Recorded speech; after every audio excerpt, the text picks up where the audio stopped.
Welcome everyone to Unpacking Poverty, the intersection of financial insecurity, race, and mental health in youth, provided by the PA Care Partnership grant in association with the Office of Mental Health and Substance Abuse Services, known as SAMHSA. Now, I just want to mention to everybody that we would like you all to use the Q&A. So any questions that you have at any time during this discussion, please run your mouse along the bottom and click on the Q&A and leave us your questions there. Today, our presentation will be about 45 minutes long, leaving us with at least 35 minutes for Q&A at the end. So we should have plenty of time. Today's moderators are Jamal Ford. You'll see him up at top. He's that cool guy with the glasses, and he'll be the Q&A monitor. And then there's me, and I'll be the chat monitor. And we're just really excited to have you all here today. And thank you for joining us. We're just going to be talking to us about when children live in poverty, it impacts every area of their lives. Insufficient financial resources mean limited access to basic needs, which leads to an increased likelihood of developmental issues, struggles in school, and decreased overall well-being. When youth are also racial and/or ethnic minorities, the impact is intensified. There are significant implications for the schools, organizations, and businesses that serve these young people. Today, our speaker will discuss the multidimensional impacts of poverty on youth and young adult mental health and the implications and opportunities for the communities that nurture them. Jamal is going to tell us a little bit more about Bridget. Good afternoon, everyone, and welcome. Today, our speaker is Bridget Hitchings. Bridget is an educator, social worker, and advocate with nearly 20 years of experience empowering youth and the leaders who nurture them. She believes in the power of the village, and when all the children are well, the village thrives. Gandhi's quote, "Whatever you do for me, but without me, you do against me," has served as a guiding principle in her work as a people-first, results-oriented leader with diverse experiences supporting youth at the individual, family, and community levels. As the founder and CEO of Maggie's Village, she partners with youth, families, and youth-serving organizations to create liberated communities where Black youth are thriving. By forming strategic partnerships, leveraging assets, and addressing needs, she helps to build capacity for transformative collective impact. Bridget has worked with a range of organizations and schools, creating and delivering programs that educate, inspire, connect, and heal. As an executive leadership coach, she has supported leaders with strategic planning, building affirming team culture, developing equitable family engagement leadership initiatives, and creating school-wide systems that support the culture, race, and unique gifts of youth through content, rituals, and wellness support structures. Bridget is a licensed master social worker and certified nonprofit professional with a BS in biology from Xavier University of Louisiana, a master's of education and administration and supervision from National Louis University, and a master's in social work and community partnerships from Georgia State University. She also has a graduate certificate in nonprofit management and social enterprise from GSU. I am honored to bring to you Bridget Hitchings. Well, thank you so much, Jamal. Thank you all for allowing me to be on this platform today and share something that is so close to my heart. So I'm going to go ahead and share my screen. Right here. And before we get started, I definitely want to take a moment to tell a little bit more about my story and how I got here, and hopefully have you think about your story and what it is that brought you to this work or to this place today, because my story is very relevant into why this topic is so important to me. So first, I always knew I wanted to work with youth. except for about 1 year in elementary school when I thought I wanted to be a veterinarian. But then I got over that, and working with youth was where I wanted to be. And while I didn't always have the words for it at the time, I've long known that if we could do right by the young people in our community, then we could have stronger, thriving communities. And so I got my first job in 5th grade, and that's when I became a teacher's assistant at the preschool that I used to go to prior to starting elementary school. I don't know what I told them to get them to hire me. I rode my bike up there and said, give me a job. And somewhere along the line, they said yes. And I continued that work with young people in high school, volunteering in pediatric hospitals, doing summer camps, doing tutoring. The same thing happened in college, and I worked at a daycare in college. And you would think in hearing that story that I always knew that I wanted to be an educator, but absolutely not. It wasn't until my senior year in college where I finally accepted the call to become an educator. And that's what brought me to Newark. And so the Northeast has a very special place in my heart. And so in my time in Newark, I started off as a high school biology teacher. And so prior to coming to Newark, most of all of my work was in the early childhood area. And then I moved to the other end of the spectrum and stayed there after I got to Newark. So I started off as a high school biology teacher. And during the almost 15 years that I was in Newark, I served as a HIB bully coordinator. I was a parent liaison. I served as a dean of culture, director of student services, and eventually I became a principal of a high school in Newark. And in that time, it gave me an opportunity. I felt like I was blessed to be able to see a perspective. It gave me an opportunity to think about my own journey and why I was so pulled to this work. I realized that the reason that I had access to the things that I had was because of my village, because there were people in my life who saw me and my wholeness of who I was. And so I was committed to be able to do that for others.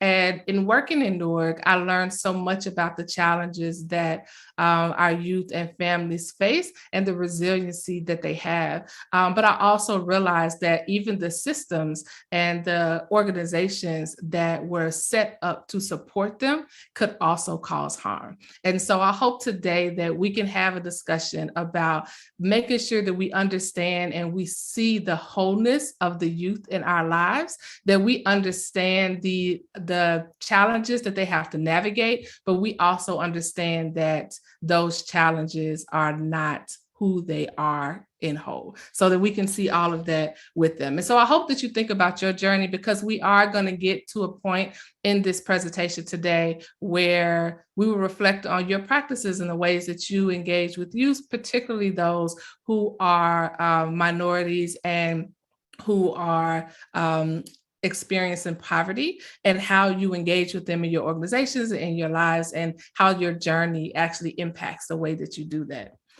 All right. So first, I see that we are blowing up the chat from where we are, but I would love for everyone to get an idea of who is in the room. So we're going to do a quick poll, not as specific as your actual job and your actual organization, but want to know what types of organizations are joining us today. So if you can, go ahead and answer that poll. You may find that more than one of these answers feel right to you. Just choose the one that feels the most right in this moment for you.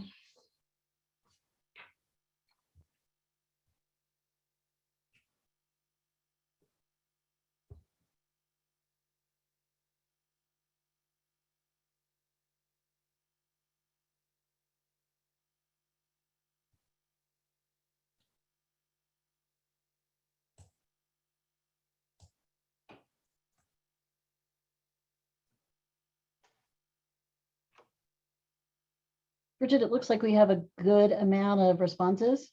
Okay. Shall we end the poll here? Yep, that sounds good to me.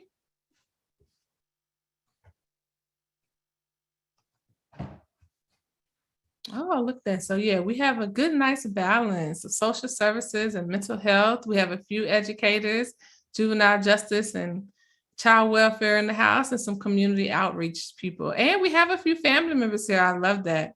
All right. And so one of the reasons I want us to know this is when we start talking about engaging in this work, just remember that we have partners in this work that don't do the exact same thing that we do, but they may be able to supplement what we do to make access a little easier for the youth that we serve. Here is the second part in terms of a poll. The second part of the poll: what role do you serve in your organization? Again, more than one answer may feel right to you. I invite you to choose the one that feels the most right today.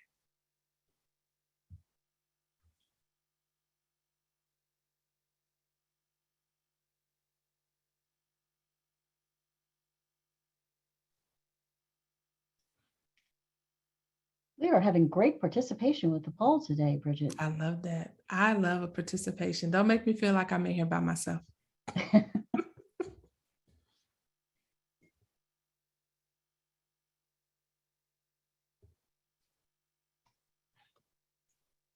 Okay, it's slowing down. Shall we end the poll now? Yep, that sounds good. Oh, okay, good. We have a good number of people who are in direct care, a lot of administrative and senior leadership, or a couple of leaders in here. All right, and quite a few others. All right, yeah, that'll be really great. Again, when we start talking about how to support, it'd be really important to think about where your circle of control is and where your circle of influence is based on what role you play and serve in your organization. So I will say this before we get started: I come to you as a peer. I come to you as someone who is engaged in this work with you. And as Jamal mentioned, I am very much about a village mentality and that it takes a village, and also want to acknowledge that we are the village. And so as we engage in this work, I am thrilled to be in this village with you to make sure that we all are thriving together. No one is left behind. So today we will be talking about the direct and indirect impacts of poverty on minority youth and their families. We will consider the ways that our organization's policies and practices either mitigate or intensify the impact of poverty and, I'll say, racism on our clients. And lastly, we'll discuss ways to alleviate the negative impact of poverty through direct services, community partnership, and advocacy, because it really does require a holistic, all hands on deck approach. I just want to acknowledge that we'll be talking about some sensitive topics today. In terms of the struggles that people go through when they are experiencing poverty. Some of you may have similar struggles. You may empathize with clients who do when you don't. And so I just want to offer to you to make sure that you take care of yourself. If at any point you feel overwhelmed, to take time away, take time to ground yourself, check your shoulders, make sure you're not feeling too tense in your shoulders, make sure you're not holding your breath, take deep breaths. Some of you may still be at work, or you had a long morning and it can be the thing that's on the top. I just ask that you just take care of yourself. I welcome you to do that in this place as we navigate these very real topics. And so I saw that you were already so engaged in the chat this morning. So before we jump in, would love to hear, what are some words that come to mind for you when you hear the word poverty? Let's see how many I can catch. Lack of resources, not enough food, systemic, yes. Fear and struggles, working poor, yes. The root of all evil, stigma. Yes, we will be talking about stigma today. Lacking, racially motivated, exhaustion. Yes, indeed. I see racism again. Absolutely. Breaking the cycle, toxic stress. Yes, I got some co-leaders today. You all gonna help me through this. Scary, absolutely. Struggles, food deprived, limiting, less than, money, stressful. Inner city, yes, that's one of the places, but poverty touches every part of our country. I will say that.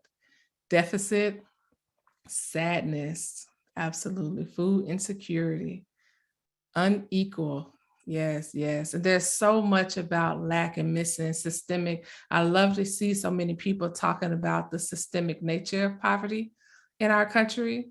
Yes, barriers, violence, poverty in and of itself is violent. Those in poverty are also often exposed to violence. All right, good. I love this. And so we are going to jump right in today. And so we're going to start off with some facts and statistics. Want to just make sure that we can kind of get some grounding of what the state of affairs are in our country. So first, we have a federal poverty threshold that guides how people get services and what is the level that we consider someone in poverty in our country.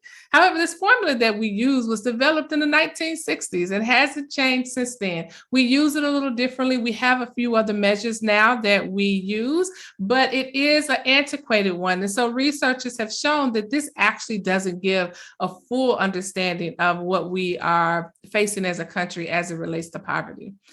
Research suggests that families need about twice the federal poverty level to meet their most basic needs. And so that's just to live. That's not with luxury. It's just to make sure you get your basic needs met. And because we're in Pennsylvania, I want to share a few statistics. And so the federal poverty threshold in Pennsylvania for a family of 4 with 2 children in 2019 was $25,926. And that was a slight increase from previous years. Now, I've never had to rent an apartment or buy a car or go grocery shopping in Pennsylvania, even though Jersey was very close. But I imagine that for a family of 4, $25,000 would not put you in a position to get your basic needs met. It would not put you in a position, again, not with luxury, but to make sure that those 2 children in your family of 4 have what they need, to make sure you as an adult have what you need. And so this is just something to keep in mind, that even though we will be focusing on the poverty threshold and the data that we look at, because of this antiquated way that we look at it, and because of the way our economic system has not changed over time, that the impact is actually a little bit greater than what we may realize if we're not directly engaged. So there are 2 categories that we're going to talk about today. First, families who are considered poor, and this is anything below that federal poverty threshold that I just shared with you. And then we have families who are low income. So these are families who are up to 2 times that poverty, so up to $50,000 for 2019. In Pennsylvania, 17% of the children are classified as 4 according to those statistics,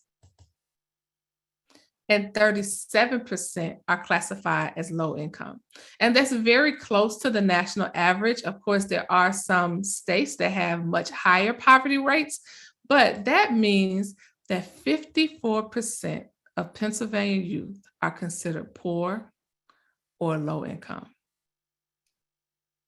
And so thinking about poverty, oftentimes we hear conversations about what people need to do to pull themselves out of poverty.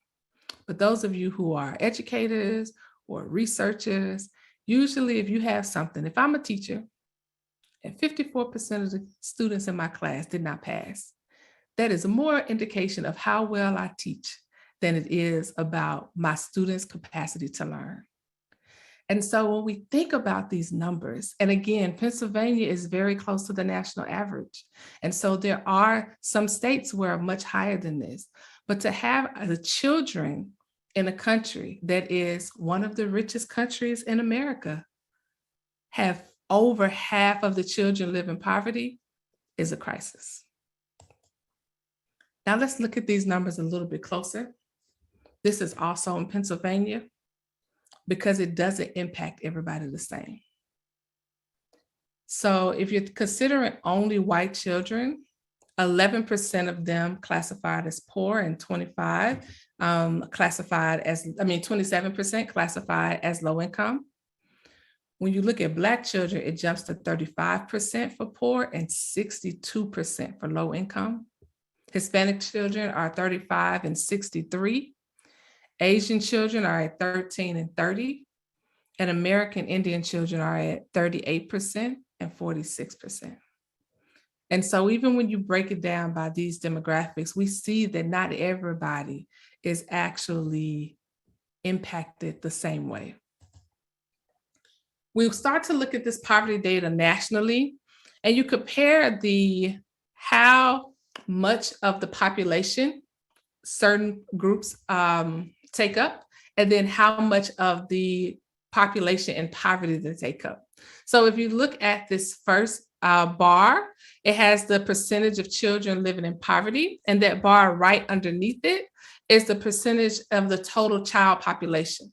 So the total child population is approximately 52% white. But of the children living in poverty, only 30% of the total children living in poverty are white.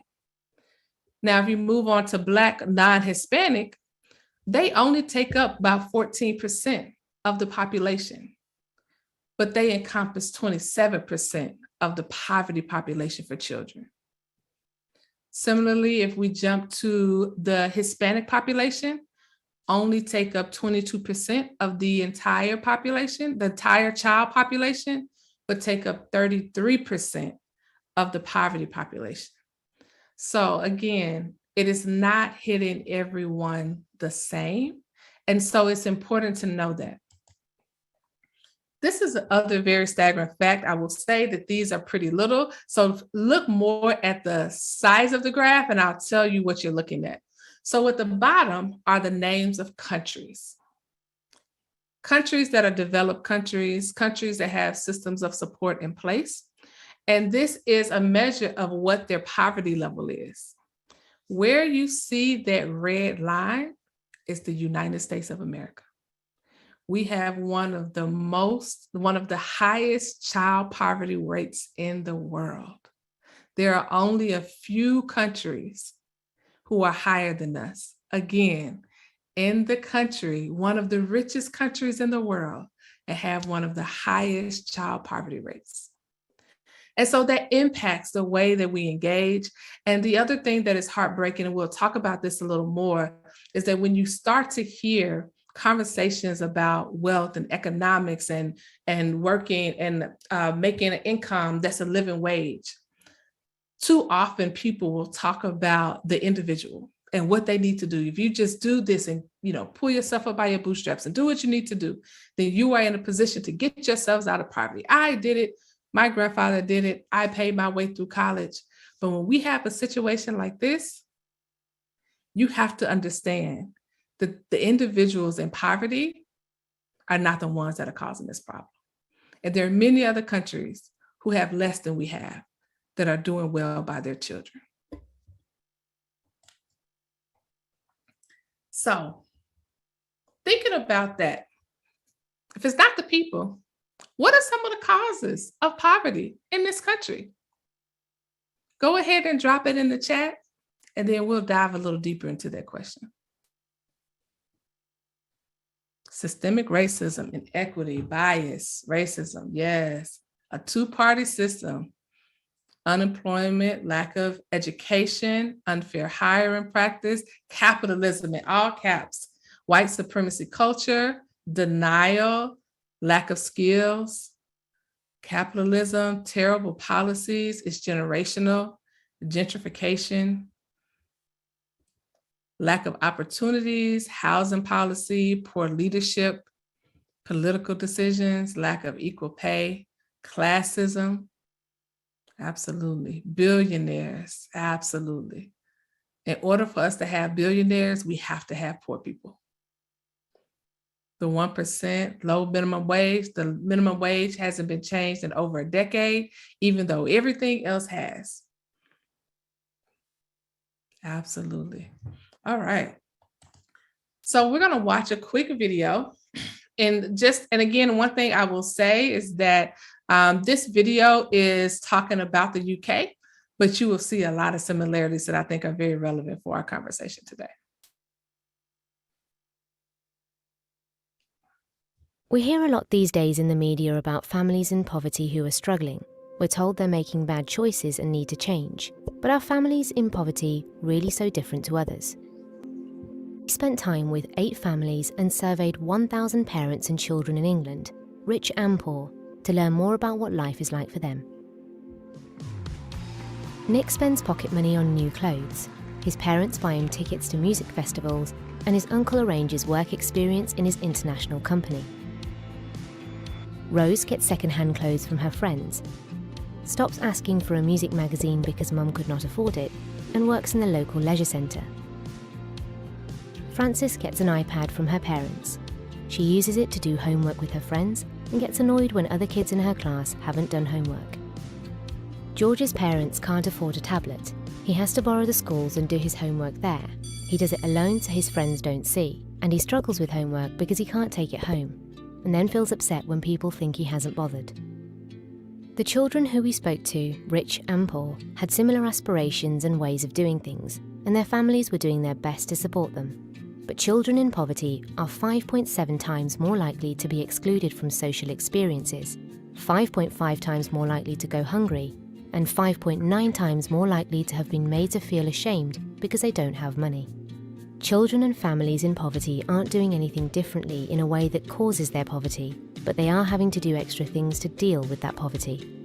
Together, we can help these families by campaigning and working to reverse the cuts made to poorest families' incomes, make sure all families have enough to live on, make sure that children in poverty aren't excluded from experiences and activities, change how we talk and think about poverty so that people aren't made to feel ashamed or different.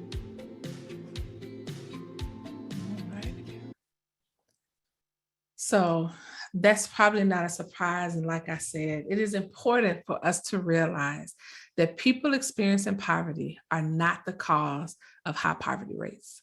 And it's so important because a lot of you mentioned capitalism and our economic system, and those who fight not to change our economic system benefit from poverty. And they get to create a narrative about poor people to get others on board. It's like, yes, they just need to. I think back to Reagan used this tactic, and it worked so well, of the welfare queen, and had people thinking that Black women were just going around scamming the system in welfare. And it created this narrative that allowed people to say like, oh yes, they're just trying to get over it. You just don't want to work. That's the only reason that you can get into you're trying to use the system. And so these narratives are created. And sometimes if that's all you know, we wind up getting embedded in it. And so we want to be mindful of that as we get into this work.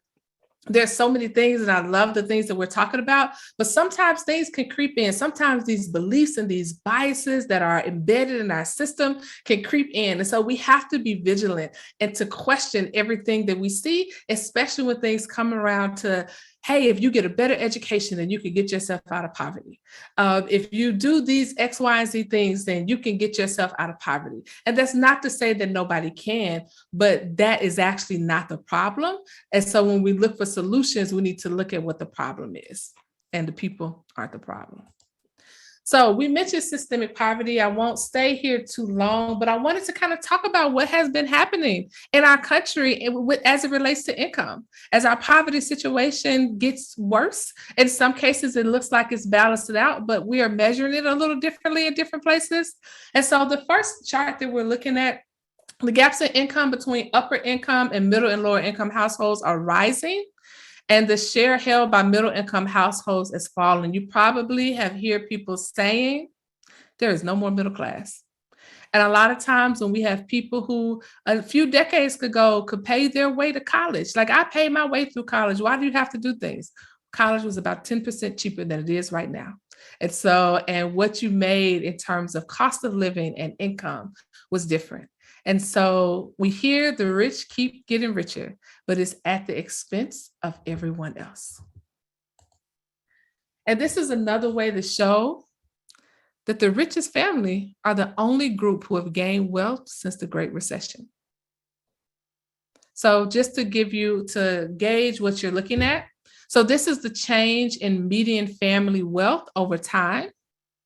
So, and this is in quintile. So every 20%, the group that is not represented here is the lowest 20%.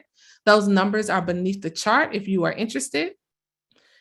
The green line that has the green bar that has the lines through it, that's the top 5%. So look how much wealth growth happened for the top 5% between 98 and 2007. And then after 2007, look what happened to everybody else. The top 20%, so those two green bars on the right, all the way to the right, that's the top 20% and the top 5%. And everybody else actually went backwards. And so we have a system that is feeding this. And that same system is telling us that it is the people. We just saw somebody richly said, just get off your butt and work, right? But we know that that is not what's actually driving what's going on. So in the light of all of this, how are the children? So we'll talk a little bit about 5 ways that poverty harms children. First, poverty harms the brain and other body systems. It negatively impacts how the body and brain can develop. And so there are academic and developmental delays. As a result of that, there are chronic illnesses, and poverty can be the cause of shorter life expectancy. Starting in infancy, there are delays. Students are delayed as early as kindergarten. By the time they get to 3rd grade, they are later in reading.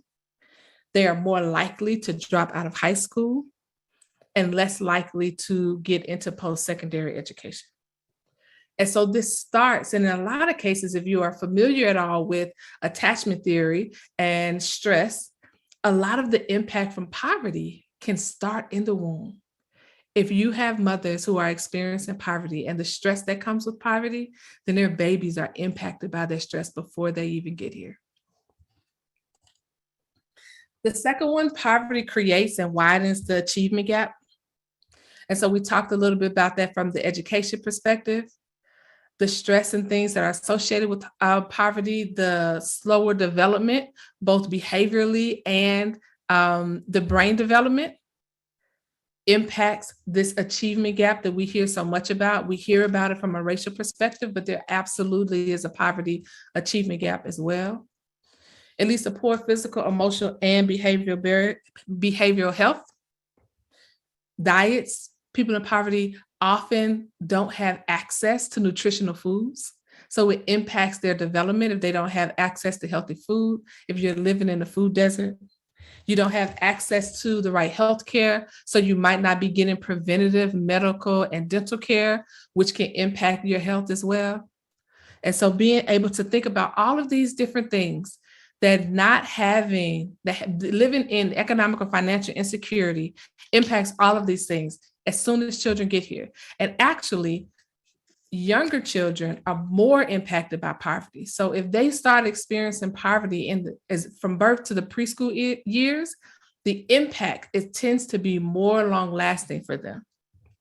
The next harm, they're more likely to live in neighborhoods with concentrated poverty, which is associated with other social ills. So there are neighborhoods that typically have more violence. And sometimes people will hear that and say, if fear poverty, again, we go to this narrative, but a lot of times the violence and the crime is associated with getting your basic needs met or believing that you can't get your basic needs met and moving on to other ways. And so it's one thing to see somebody stealing diapers out of a store and we want to shame somebody and talk about how they are a criminal. But chances are, if you are stealing diapers or stealing formula, you are not looking for a get rich quick scheme.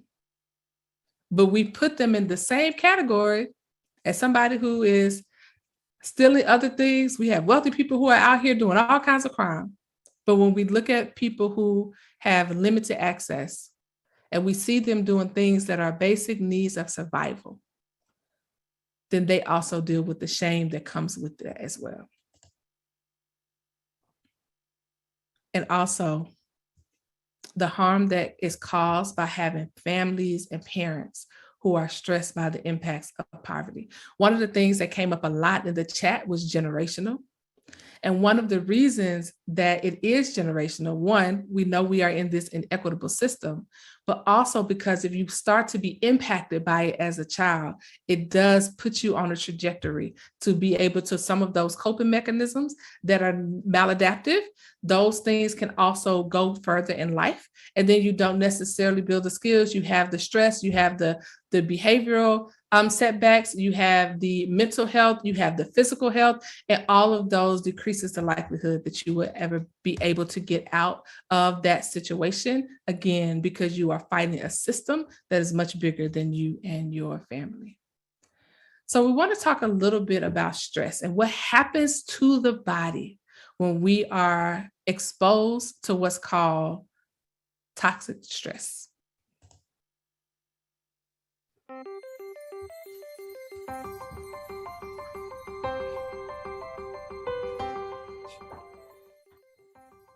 Learning to deal with stress is an important part of healthy development. When experiencing stress, the stress response system is activated. The body and brain go on alert. There's an adrenaline rush, increased heart rate, and an increase in stress hormone levels. When the stress is relieved after a short time, or a young child receives support from caring adults, the stress response winds down and the body quickly returns to normal. In severe situations, such as ongoing abuse and neglect, where there is no caring adult to act as a buffer against the stress response stays activated. Even when there is no apparent physical harm, the extended absence of response from adults can activate the stress response system. Constant activation of the stress response overloads developing systems, with serious, lifelong consequences for the child. This is known as toxic stress. Over time, this results in a stress response system set permanently on high alert. In the areas of the brain dedicated to learning and reasoning, the neural connections that comprise brain architecture are weaker and fewer in number. Science shows that the prolonged activation of stress hormones in early childhood can actually reduce neural connections in these important areas of the brain at just the time when they should be growing new ones. Toxic stress can be avoided if we ensure that the environments in which children grow and develop are nurturing, stable, and engaging. So when we think about that and what happens in terms of, absolutely, thank you, Tracy, in terms of not necessarily mean abuse and neglect. And one of the things I want to point out is that in some states, when the child welfare system determines neglect, they don't take away lack of resources as a non-qualifier. So there are some states where a welfare system, children can get involved with the welfare system because that state, they have a family who do not have the resources. And so they put that in the position of calling that neglect. There are several states, however, that will use lack of resources as a disqualifier for neglect, but the impact on the child is the same. If the family is stressed, if you have to work multiple jobs, if you don't have that capacity to be able to offer the nurturing that the child needs, then the impact can be the same. Again, the system is the problem, not the parents. I'm going to skip, Nancy, these two polls just for time's sake. And so I want to get into race. So we've talked a lot about poverty, and I want to talk about the fact that race, when we're talking about poverty, because poverty impacts every part of the world. It impacts every part of our country. People that look every type of way are experienced by poverty. But when you are also a minority, there's a different impact as well. So we want to jump into that. So the ongoing life stress and inequity both exacerbate and risk of developing complex health issues while also increasing barriers to and decreasing efficacy of evidence-based mental health treatments for those from underserved minority communities. So just living in poverty puts you in a place to be exposed to toxic stress. Racism is another place that does that. So I want to do this video and I'm going to share differently. We're only going to watch the first few minutes. I will share the link with Nancy. So if you want to watch the rest of the video, you can. But I encourage it. It is definitely a great short lesson in the impact of racism. All right, let's see here. Uh-oh, I can't see my screen. Give me just a second. So I can hit play. Okay, there we go.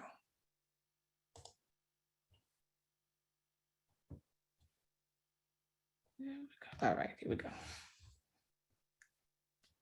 In his book, The Souls of Black Folk, published in 1903, W.E.B. Du Bois stated, "The problem of the 20th century is the problem of the color line." People in the crowd were ripping up a Confederate flag.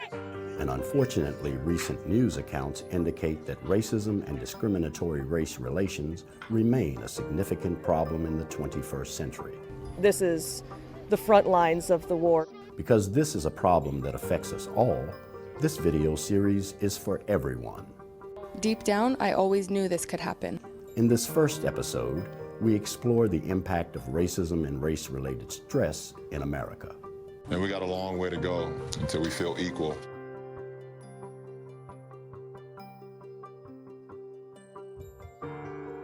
So, you know, when people hear me talking about housing, education, employment, and income, and I'm talking about racism, they say, well, hold up, you know, isn't that what we call social class?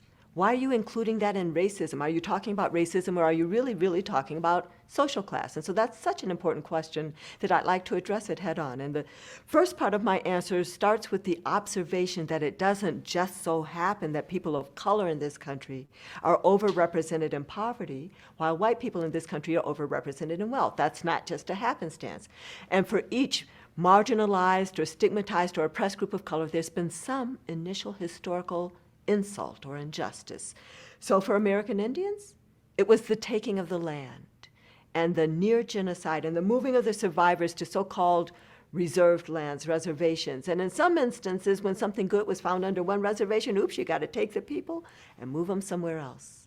We have, of course, people who were of Mexican descent for centuries living in a place, and they didn't cross the border crossed them, right? But now their children are still being harassed and bothered. You know, we can talk about the internment of Japanese people during World War II. We can talk about the Chinese Exclusion Act. We could talk about the kidnapping of West African people and our importation across the Atlantic with tremendous loss of life in the Middle Passage.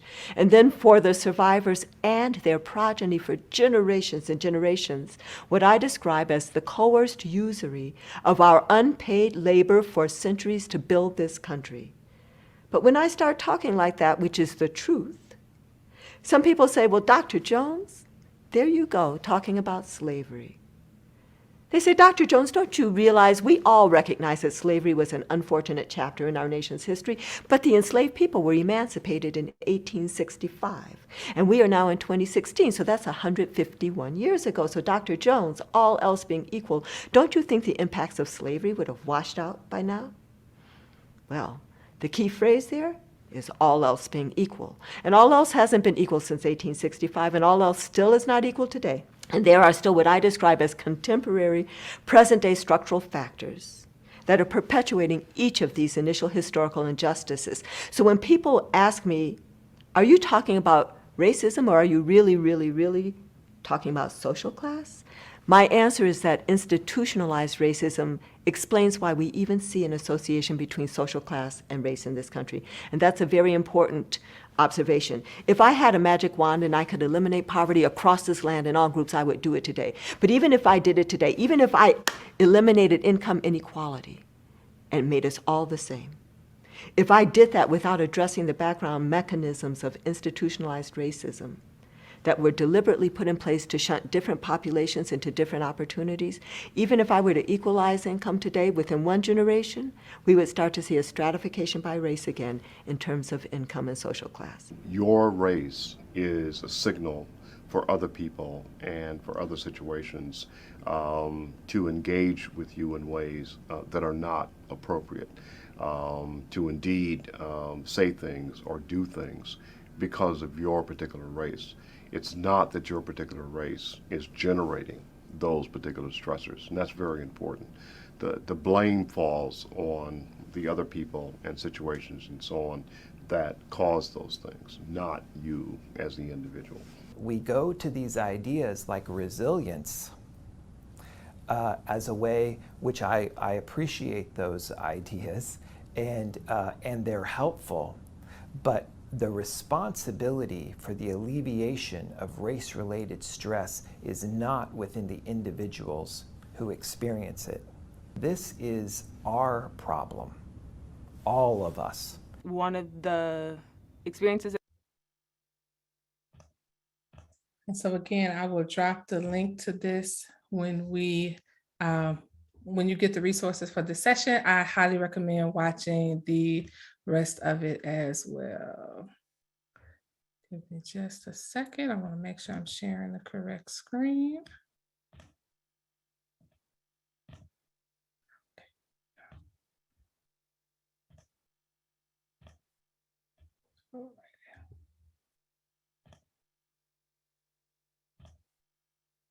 All right, I'm all set. You can see my PowerPoint slide again. Jamal. Good. All right, great. Okay. So then let's go on and talk about racism and mental health. So these are just a couple of facts I'm going to share, things that researchers have put out. So first, people from underserved communities prioritize securing basic needs over addressing their mental health. So there is a tax on how much you can focus on. And if your basic needs are not being met, then you are not going to be in a position to focus on something that seems like it is not as urgent. Children from lower socioeconomic backgrounds are more likely to have strong, frequent, and prolonged exposure to major traumatic events. And so their likelihood of experiencing mental health issues are very high. Instead of an increase of equitable social programs aimed at psychological well-being and resilience, minoritized youth experience cycles of violence and re-traumatization in a system implementing social policies rooted in racism. So that's something to keep in mind. Sometimes we have policies that are meant to be good, and sometimes they're actually meant to be good, and sometimes they just want to look like they were meant to be good. But either way, when youth are re-traumatized in the system, then you do what you can to avoid it. And so if that's the place where you are supposed to go and get help, and it is causing you harm, then you don't get the help that you need. Sociocultural factors create attitudinal barriers that may impede treatment engagement. Again, if the system has caused you harm, why would you trust it?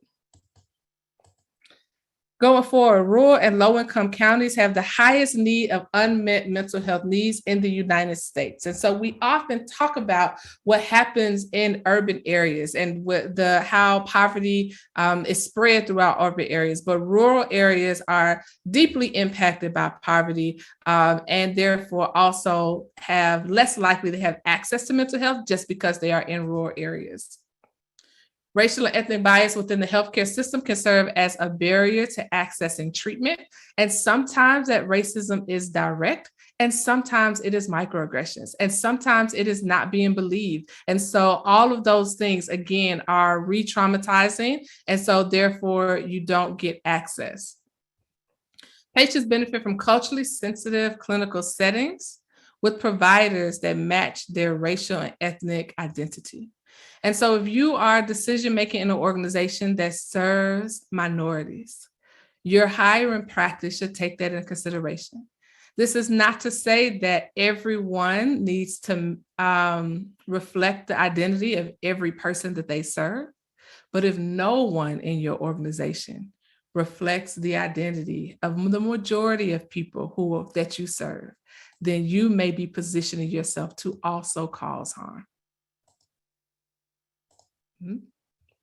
And this last moment from this same research paper, again, I will send this is a very good read for those of you who are interested in reading a research paper, but no one can be well or seek out help when it is not made available, when it is unaffordable, or when it is unsafe to try.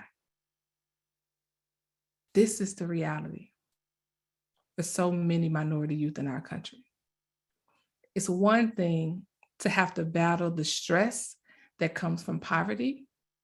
But if you are also a minority, then it is conflated. And one thing that I will say is that oftentimes, those of you who are familiar with research may know that when we're doing research, we usually try to get a single variable so we can study that single variable and find out what is the impact, how much is it driving. But the racism and poverty and mental health are so intertwined that trying to unravel it is almost impossible. They are so knotted together that their collective impact is so harmful that we just need to make sure that when we are in this work of serving youth, that we are thinking about it from a holistic perspective. Let's go ahead and do, this will be our last poll. As you think about your organization, how is your racial and cultural identity, you as an individual, the same as your clients? So you'll have a couple of options. It is multiple choice in terms of how much. So take a look and figure out which one of these answers most reflects your current situation.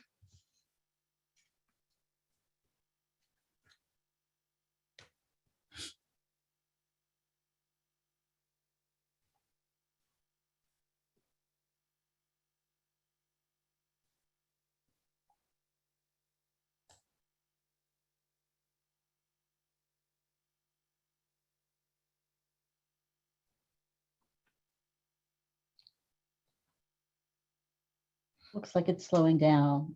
Shall I end it? Yep, that sounds good. Yes. So we do have some of them. That seems to be where our majority is, the majority. And so we do have almost all of them. We do have a good portion, and then a few of them. And so that's just something that we want to keep in mind. If you do not have the same cultural or racial background as your clients, what are you doing? You can close it. Thank you, Nancy. What are you doing to learn more? And let me just put this in here. Even if you do, even if you look like them, even if you came from the same community, you still need to learn. Everybody is different. There are similarities between us, but we all need to approach this work with humility, because just because we do look like them, that does not mean we know their story. And if you don't look like them, if you don't have those experiences, if you've never experienced poverty, make sure that in the work that you are doing, you will also position yourself to be able to learn as well. And so, as Jamal mentioned, this is one of my favorite quotes. It grounds me, because the reality of it is, so many of us want to help. And we have these ideas and we look at a problem, it's like, oh, I see this solution. We can do it. We can go. I can see a way to make your life better. But if you are doing something for me and I am not included, then you are doing it against me. Even if your heart is warm and fuzzy, even if you want to see me thrive, if you have made all the decisions for me and you have decided that you know what is best for me, then you are also in a position to cause harm to me as well. So now what? There are a couple of different levels where we can approach this work, because if we know that poverty is systemic, we know that racism is systemic, there's very little that we can do to change a system if we only work with individuals. But when we work with individuals, we have an opportunity to help mitigate that. And so at the micro level, at the individual level, this is where we are doing our self-reflection. This is where we are looking at our story and how we show up here. And God, how did we get here? Why are we doing this work? And that self-reflection and making sure we understand, how are we being perceived by those that we are working with? Are we working with them? Are we working for them? Are we telling them what to do because it feeds our ego? Have we ever taken the time to step back to figure that out? We want to make sure that we are asking those questions. At the meso level, you are thinking about as an organization and through community collaborations. At the macro level, this is where you want to disrupt the system. How are you using your circle of influence to do that? So here are a couple of questions that you can consider at each of these levels.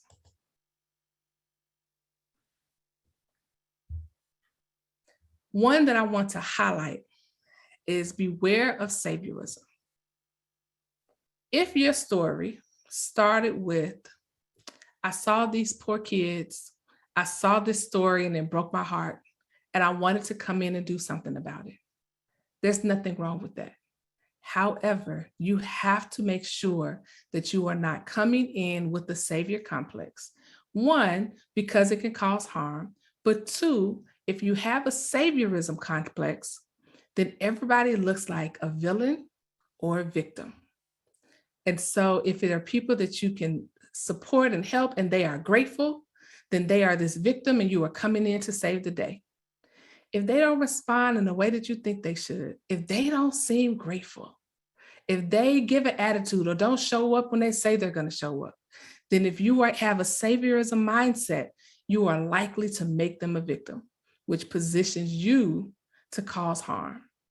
And so if that's the reason that you got there, that's fine, but make sure you are doing the self-work to make sure you are not causing harm, that you see them as a part of you. You have come into a community and you are a part of that community and you are working together. At the meso level, you want to make sure that your policies and practices within your organizations don't create barriers for success or access. How are your clients' voices a part of the decisions that you're making for the organizations? How are you deciding what is best as an organization? And this goes beyond having your client success story who is already on board with what you do. You sit on your board and say, look, we have somebody from the community on our board. There's nothing wrong with that. But if that's where it stops, then that can be problematic. And so you want to make sure that you are considering the voices of the ones who don't show up as much, as well as the ones who are very eager, so that you can plan to meet the need that is there. How are you ensuring that you are not re-traumatizing clients? We are a part of the system. The system we just talked about for poverty, yes, that is a huge system. But when clients engage in these different organizations that are represented today, to them, we are part of the system. And we want to make sure that we are not a part of the system that is re-traumatizing them. And in doing that, it is about building your cultural community, your cultural humility. And who are you partnering with in the community? Do you see other organizations as competition? If you do, then it's not about the people that you are working with and for. If other people, you don't have to be the expert in everything. If you can partner with people who do things well, and together you can have a collective impact of the people that you work with in your community. And then finally, at the macro level, how are you using your circle of influence as an individual, if you're a leader, as an organization, to impact policy change? And I want us to remember that this is a very tangled knot that we are working with. And because we have that very tangled knot, it will not be simple solutions, but a collective work. We have to work together. We have to bring together all of the needs of the villages, not just those of us who work in organizations, but those of us who live in the communities, those of us who have experienced poverty, those of us who are navigating mental health challenges. All of us are required. The village work requires everyone in the village. And if we can bring everyone together, the different businesses and nonprofits and the people who live there, hopefully those who work in the organization can also live in the community as well. When we could come together and do that work together, we are in a position to be able to disrupt some of the systems that are causing harm to way too many youth in our communities. So thank you for your time. I will now pass the floor to Jamal to answer any questions.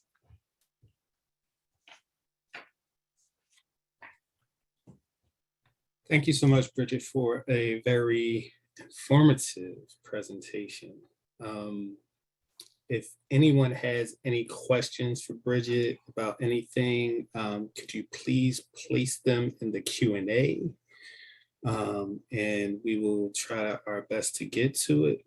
If you would like to ask Bridget your question live, just let us know, and Nancy will pop you up on the screen. And you can ask Bridget your question yourself. There was a lot there for me to sort of unpack. But I was thinking about school, especially since you're an educator. And I can just remember sitting in high school. I'm from Philadelphia. I went to West Philadelphia High School. And there were always people. We were poor growing up. But my mom was very attentive, but I understand some of the other issues that may arise, but there were always kids getting kicked out of class for sleeping or not having the homework or getting frustrated because they didn't understand the classwork, things of that nature. And I think about those things now, knowing everything that I know. And I guess my question for you is, how do you handle that as an educator, knowing that you're working with a certain population? Yeah. So it goes back to, that's at the micro level. You have to check in. If you are upset that a child is falling asleep in class, and what you see is someone who doesn't want to learn, doesn't care about your class, you are centering yourself. If you don't see a child sleeping in class and come with empathy and curiosity, I wonder why this child is so tired. I wonder what is going on. If you cannot approach that with empathy, then you may be centering yourself. And so as a leader, those were the kind of questions I've had for myself, because I understand it's two-sided. It is very easy to get overwhelmed and frustrated by the challenges of working in a school where there is high need. But one thing that I would tell my team is that in those moments of frustration, when you, especially at the high school level, one of the reasons I have a special place for high school, even though I started with the little babies, is that I realized that so many people have given up and have decided that it is too late for them. And I have way too many stories to know that that is not true. And so I would tell my teachers, like if there was someone who was struggling and wondering, like, oh, if they don't want it, then I can't give it. I was like, okay, let's pause. Let's say what you're saying is true. If someone has decided by the time that they are 14 years old that there is no reason to try, what do you think their life experiences had to be to get them to believe that?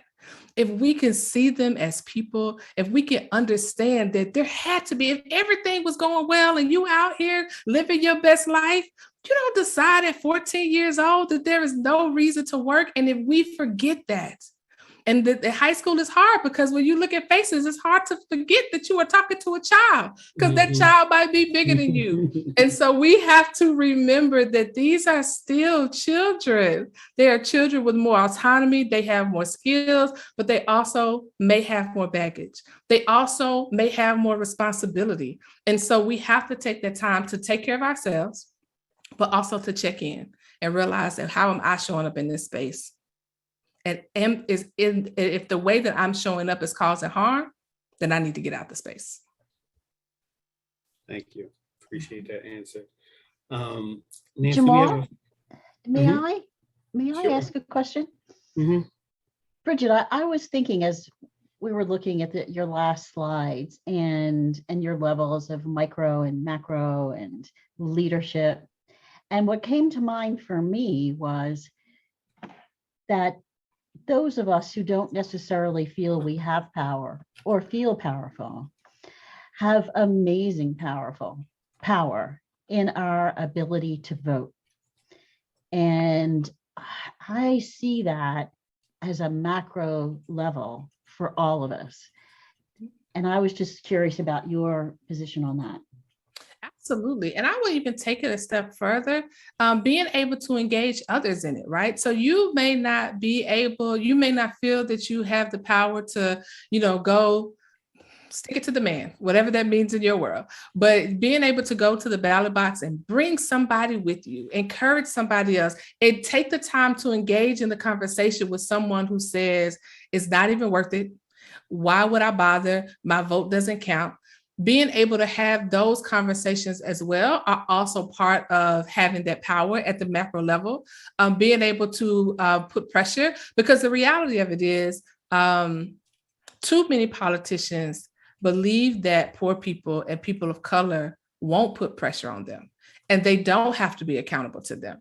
And so because of that, they could be ignored. But if we could come together as a village and say, we will not be ignored, and we can show where our power, our collective power is, and remember that it's not about our individual power all the time. It is about our collective power. And if we could tap into that and say, I am because you are because I am. I need you, you need me. Let's do this together. Then voting is one way we can show up to do that, and let people know that we are paying attention. And if they don't do what we ask them to do, then we could put somebody else in that seat. And I think that's even more important on a local level than it is on the federal level, because a lot of the decisions that are made that are impacting how we're living our day to day are actually decisions that are made in our town and in our state.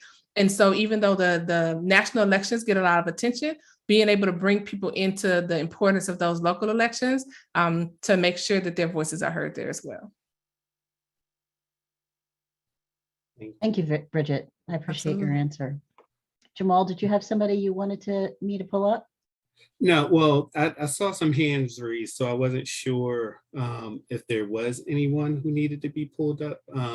But I do have a question from the Q&A.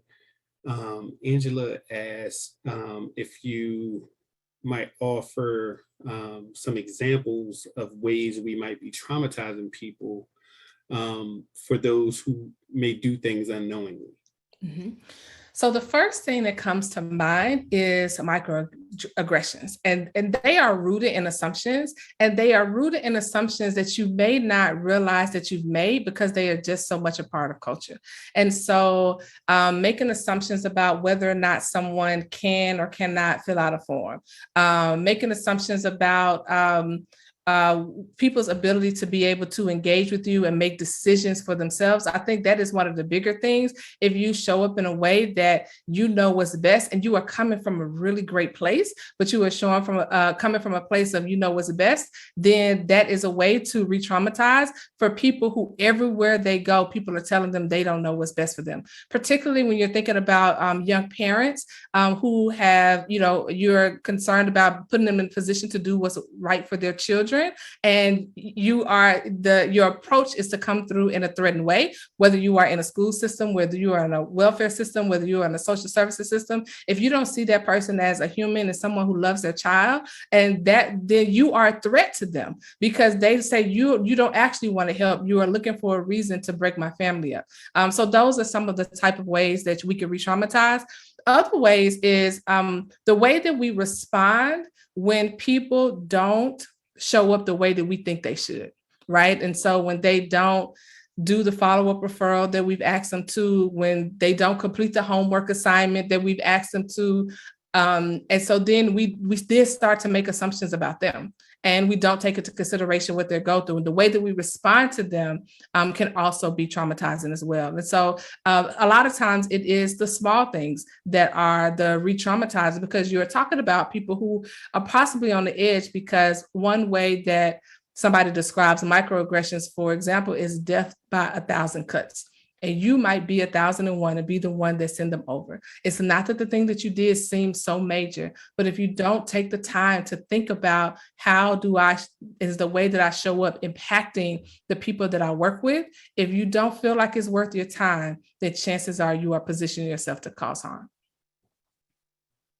And if you don't ask their questions and let them take lead, then that also is true. Yeah, what you just said made me think about parenting. It's like parenting is so hard, but we blame parents for so much. Yes. And we don't ever really get information on what they're dealing with and why things are the way that they are. We just blame. Yes. It's hard. It is. Someone asked, what are suggestions for people in the area of direct care to help inform policies? Mm-hmm. So I think there are a couple of ways. So for example, if you are in direct care and you help with grant making, some of the reasons, so let me take a step back. One of the other things that are traumatizing and getting support is the hoops that you have to jump through to get them. Sometimes you have to jump through hoops because the people who are doing the grants have decided these are the hoops that you have to jump through. But oftentimes the people who are assigning grants are not the ones that know the work. And so being able to use your influence and what you know from practice to be able to influence those who are in philanthropic work is one way to do that. Another way, when you think about direct service, is who are you partnering with? And are you centering yourself? If there is someone who is in a better position to provide for your clients than you are you willing to connect them with them? Are you willing to partner with other organizations so that the client doesn't have to do the same intake over and over again? Are there ways that you can build partnerships and things of that nature? And so those are some of the ways that you can, in direct service, start to use your circle of influence. Now, I acknowledge that some of those things are not within your circle of control, but sometimes we forget that we also have a circle of influence that we could tap into. And so being able to figure out where do I have a seat at the table where someone else doesn't, and I can either make room for them at the table, or I can relay the message so that their voice gets heard as well. Thank you. So B wanted to know, are there any roadmaps for getting everyone involved? Roadmaps. So I go back to that tangled knot. I don't think there's a quick fix for any of this, but first you have to be committed to. And being committed to means that, again, a lot of times we go with the stuff and we are like so excited, let's go, we're all gonna come together and do it. And as soon as somebody give us an attitude, it's just like, you know what, it's not even worth it. I just, nope, you don't want it. Why are you doing this? I'm trying to help you, you know? And so we have to be mindful of that as well. And so part of it is doing the work. It is doing so with humility. It is doing so with curiosity. It is going into wanting to learn and understanding that, like, I need you to be a part of this. Like, you are not disposable, even if you don't show up as your best self. Because the reality of it is, when people are gung-ho, that's the easy part. The hard part is when you have to cross lines of differences, even when you look alike. So it's not just differences that you can see, because we are not, nobody in any group is a monolith. And so being able to figure out, who are you partnering with? What do they need? What do you have that you could give they need? And what are you asking for in return? And being able to connect on those levels. So I don't believe there's one roadmap, but if you are at the organizational level, I highly recommend researching like a collective impact strategy, where you all have a way to connect. And so once someone comes into your agency or within this collective impact, they automatically get access to everybody that's a part of it. Right. And so there are some examples of where that has happened in some communities. And so, and we see that in the area of people who are doing work with homelessness and one point of entry. And so you don't have to continue to do the reentry piece. That is another way to be able to partner with others on a more organizational level. And again, that takes time because egos show up there too. And so you have to make sure that you put your egos on the back, in your back pocket, or leave it at home when you come to the table, because ego will absolutely destroy community work. Mm-hmm. Thank you. Katora asked, how do you encourage leadership and staff to empathize with this population? I believe empathy is not something that you can learn, it's in you. Mm-hmm. So what I found to be true is that most people in the work, especially those who work with children, came for some altruistic reason. That's not to mean that everybody doesn't, but when it doesn't show up, when it doesn't turn out the way that they hoped it would, is when these other things start to point out. So first, there has to be place for understanding the healing that they need to take care of, right? Because if you are faced with, oh my goodness, wait, am I part of the problem? And that's a hard thing to ask yourself, because if the answer might be yes, you might just rather, turn it up and say like, no, I'm not a part of the problem, right? And so, for example, I would have teachers who would like engage in battle with students. And I was like, what are you doing? You are giving your power. You have power. They are fighting for it. And because you are engaging in this battle with them, you are giving away your power and you are not understanding how you can cause harm. And so I think that it's important for one, in those situations, I have to go in to listen.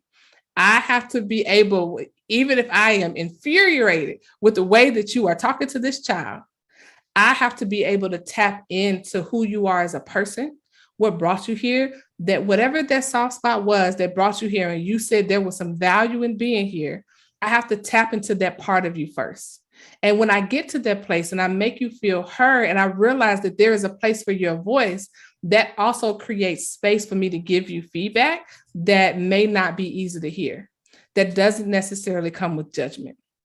And to be able to say, like, if you are willing to do this work, we can do this work together. And so as a leader, I saw my responsibility as being able to create the conditions so that my teachers could thrive. And if that create condition means make sure you have the resources you need to be successful in your classroom, then it's that. If it means that we need to have conversations so that when things are coming up for you that you did not know that was there and you are lashing out because of it, I'm going to make space for you to process that or connect you with someone who you need to process with if it gets too big. But then understanding that there are some boundaries we're going to set in terms of how we treat children. But then there is a place for you to grow as long as you are not causing too much harm.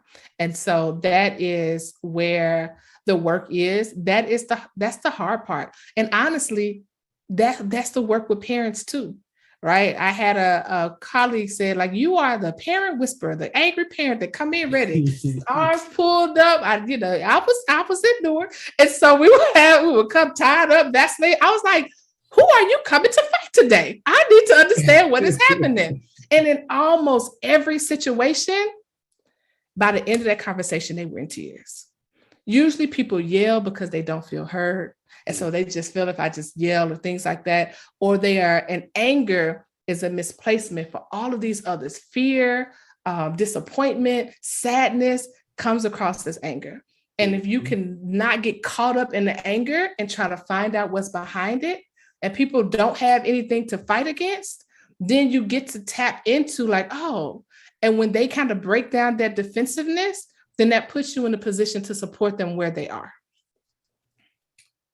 Thank you. That was a great answer. An anonymous attendee asked, how do you separate your views and your way of thinking in dealing with families of all races and poverty levels? Wait, can you say that one more time? How do you separate your views in the way that you think when you're dealing with families of all races and poverty levels? Oh, I don't know that I try too hard to separate my views. I try to make sure that I'm not coming from a place of bias. If I think I am, I name it. I don't ever try to present myself as not being human and being faulty. I present myself in a place where I'm willing to learn. And so I try to show up as my most authentic self most times. I also don't try to put myself in a position where like I know what's best for others. And so if they disagree with me, I don't feel like I need to battle them to make them agree with me. I'm going to first seek to understand where they're coming from. I hope they're in a position to listen as well. But in doing this work, I want to make sure that that I have like an understanding. And sometimes it's just like, okay, well, if no harm is being caused and we have different perspectives, then by all means, then that's okay. When we're talking about harm, then it's a little different. It also depends on what the relationship I have. If it is somebody who is a peer versus somebody I am responsible for versus like a child or a parent, or somebody who that is a leader that I'm reporting to. My beliefs don't necessarily change, but the way I choose to engage may depend on those relationships as well. Thank you. Rebecca asked, what is the role of local government in your opinion?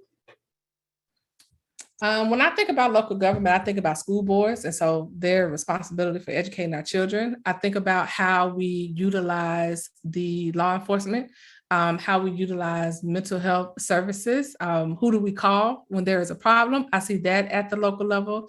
A lot of the laws in terms of minimum wage is at the state level. There is a federal minimum wage, but states have the opportunity to raise that for their state. In Georgia, in terms of, this is what it looks like at the local level. The city of Atlanta at one point tried to raise the minimum wage to $15 an hour, and the governor put a law in place that said you cannot raise your minimum wage above the state wage. Why? Well, you can answer your own questions about why the whys would be, but that is the battle, right? And so when you are thinking about whether it's local, your city or town, or local, your state, knowing what laws they're responsible for. Because a lot of times we hear people like really mad at the president about something that Congress and the Senate and the president don't decide. And so part of it is just understanding where is this particular law made, and then being able to engage in that way. Thank you. Mark asks, how can you help a majority white organization address internal issues around race and racism without them shutting down or avoiding the conversation? Well, they might shut down and they might avoid the conversation. This is where persistence takes place. One of the things that's important, and I don't know if the person who's asking is also white or not, but there is space for affinity in white spaces. And so white affinity allows the opportunity for people to be able to have the discussions and to also be challenged. But you also, I think, in an organization have to have a leader who's also committed to that, right? Because the culture of the organization, what happens is if there is no place for racism here, there is no job for you if you are not willing to shift in the ways that you are showing up, then that alone, even if it doesn't change what your mindset is, it may change what your behavior is. But if the environment is conducive to it, it will continue to breed it. Now, I am not one who will advocate that if you are a person of color and the sole person of color in an organization, that it is your responsibility to go and change that organization from the inside out. If you have the fortitude to do that, then by all means do it. But I would never be say, well, you're there and you could do it, so you should go on, because that can be traumatizing. And so just understanding, like knowing where you are and where your self-care is, bringing outside people in, starting with the small coalition. Where are some people who are already on track to move in that direction if they're not already there? How do you start there? And because if you are not in that group, they may be in a position to influence where you cannot. And so if you can start with the ones who are already like, yeah, this don't really feels right, even though it's something I've always done, you can start there and their voice will be heard at tables where your voice may not be. And so being able to find coalition in that way is another way. It doesn't have to be everybody all at the same time. You can think about steps that you can take to do that work incrementally. Thank you. Tracy would like you to speak to your statement about mesoreflection and your suggestion that competition among agencies contributes to the issue. She works in healthcare where competition is alive and unwell. Yes. So it sounds like you know very well what can happen when egos get into place. And honestly, sometimes it's ego and sometimes it is the funding nature. There's this idea. It's the same thing that happens in communities where the majority are experiencing poverty. There's this idea that there's only a little bit. And if there's only a little bit, I got to get mine. And so because I got to get mine, if I got to stop you from getting yours, then that's what I'll do. But the reality of it is, it really has to be a mindset shift. It really has to be an understanding that there is enough for all of us. And if we are really here for the people that we say we're here for, there is no place for our ego here. And so I think that's the thing that is most important. The reality of it is sometimes in the same way that the system is set up for there always to be poverty, sometimes those systems are set up so that there can be competition, because chances are there is somebody benefiting from that competition who is not in the work. just like there's somebody who benefits when people fight. There, people with very little fight over, like two people are fighting over a nickel, and there's somebody standing over there with $2 who threw the nickel out there and told them to fight, and told one of them, hey, you better go get that nickel because he's trying to take your nickel, and then told the other one, I gave that nickel to you. Now, if you let them take it, then that's up to you. And they sit there with their $20 while y'all fight over the nickel.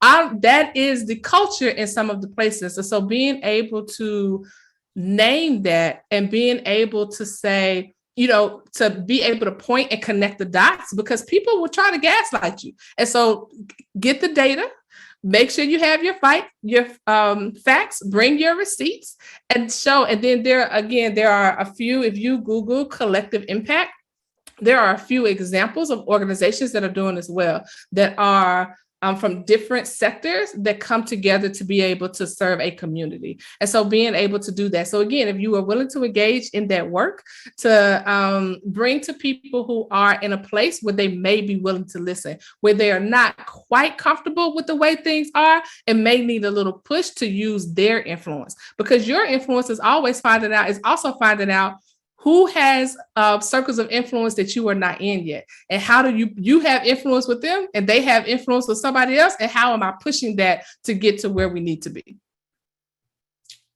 Thank you. This is going to be our last question as we are running short on time. Anonymous attendees asked, do you think that local politicians are sympathetic to the stressors that families in poverty have experienced during this pandemic, and how troubling the aftermath of the post-pandemic life can be? So I can't say yes or no across the board, because it is a person by person basis. I do think there are some. I think there are many who are not, and it also depends on where you are. Because one of the things that I've learned, and this is my own personal opinion about politicians, is that oftentimes not thinking about people who are necessarily family career politicians, but especially those who get into civic service, a lot of times they show up for the right reasons. But what I've learned is that oftentimes to make change, you have to get in bed with people. And when you get in bed with people, you come back with some things that you didn't have when you stepped into their bed, right? And so a shift happens because there starts to be little compromises along the way. And before you know it, you don't even know who you are anymore. And so I believe that in those situations, there are politicians who have cognitive dissonance. There are politicians who at one point used to fight against the machine, somewhere along the line started to believe that, like, oh, wait, I need this machine to be able to get the work that I've done. And so a lot of times they tell themselves, and they believe it, hey, well, if I do this, I can get this thing, and then I can go back and get what I need for my people in my community, whatever sector I serve in.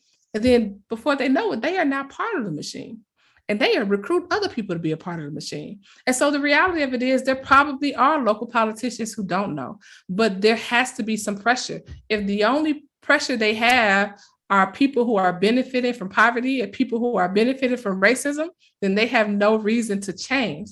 But someone mentioned earlier, when you have the majority is actually the ones who are facing poverty, then we could come together and have our voices. But one thing that they have gotten really great at is disenfranchising. And so we have to remember that our power is in our community. It is in the collective work that we do. It is seeing ourselves as responsible for each other.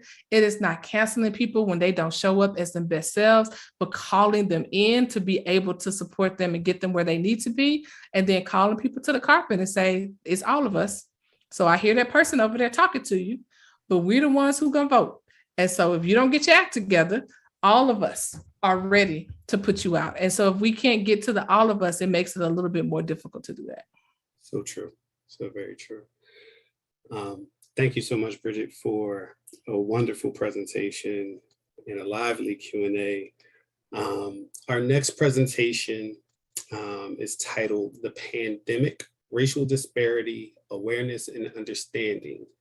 And it's a fireside chat. So come with your questions on Thursday, April 28th. from 2:30 to 4 p.m. as always. Thank you all for attending, and we hope to see you on our next presentation. Have a great evening, everyone. Thanks for Thank you having so me. much, Bridget. I Absolutely. would say that I expected that this was going to be great, but I had no idea how great it was going to be. I'm sure I can tell by what's coming up in the chat that people are going to walk away just filled with hope and the idea that these things can happen. We just need to get together. We need to be a community, a collective, and it'll happen. Thank you, everyone. Thank you. Good, everyone.